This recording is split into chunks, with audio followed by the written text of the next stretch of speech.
Hey guys, welcome back to my channel. In today's video, I'll show you how to create an Outlier AI account step by step. So, if you're looking to earn extra income by training AI models, this is the first thing you need to do. Start by going to the official Outlier website and click on View Opportunities on the homepage.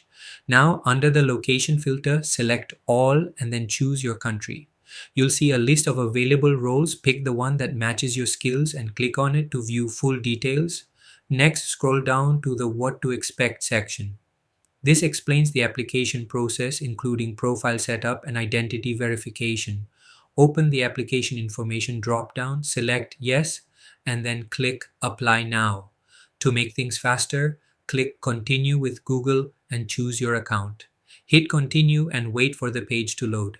And just like that, your account is created. Now, click on Get Started and complete your profile. Add your details, skills, and follow the steps to verify your identity and skills. This is important because it helps match you with the right projects. And that's it. Your Outlier AI account is ready to go.